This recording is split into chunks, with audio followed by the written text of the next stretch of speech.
Finally in लोगों को याद आया। जब हम लोगों ने आईना दिखाया तो इन लोगों को बिहार और बिहारियों की चिंता हुई। 7वें चरण में इन लोगों ने बिहारियों की सुध लेने की सोची है। क्या मूर्ख हैं हम लोग? नहीं समझ में आता कि 6 चरण तक किस तरीके से बिहारियों की अनदेखी की।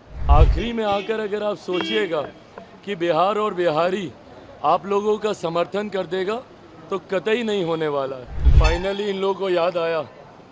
जब हम लोगों ने आईना दिखाया तो इन लोगों को बिहार और बिहारियों की चिंता हुई। 7वें चरण में इन लोगों ने बिहारियों की सुध लेने की सोची है। क्या मूर्ख हैं हम लोग? नहीं समझ में आता कि 6 चरण तक किस तरीके से बिहारियों की अनदेखी की।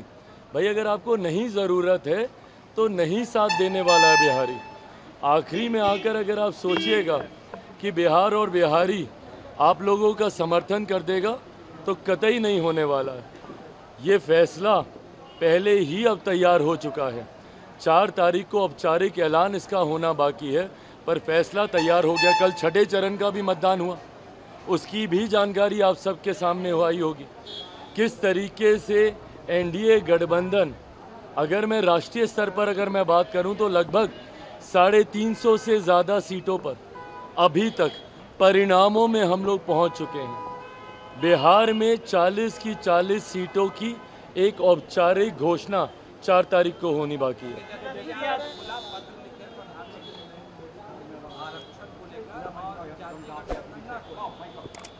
हाँ तो भाई लिखे पत्र, उसमें क्या है?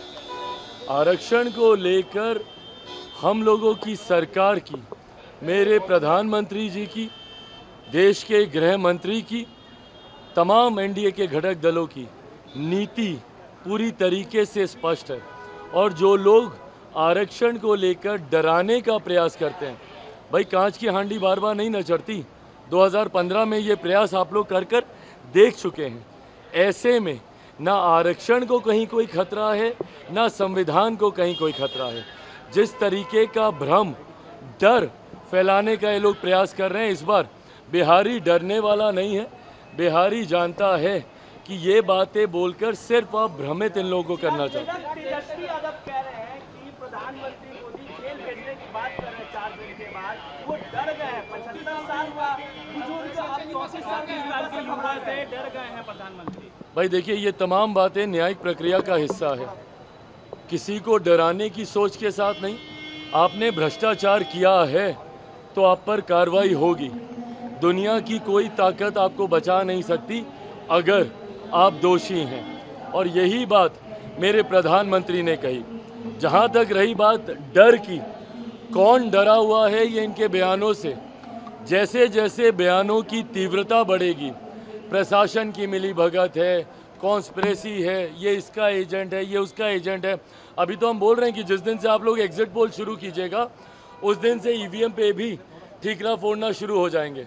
तो 1 तारीख के बाद से 4 तारीख तक ये रोना गाना चलेगा ईवीएम को लेकर।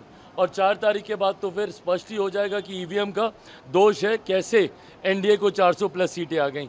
ये तमाम बातें अब उसी दिशा में जा रही हैं जिस दिशा में परिणाम आने वाले हैं। बहाने तैयार करने की रणनीति पर अब काम किया जा रहा है।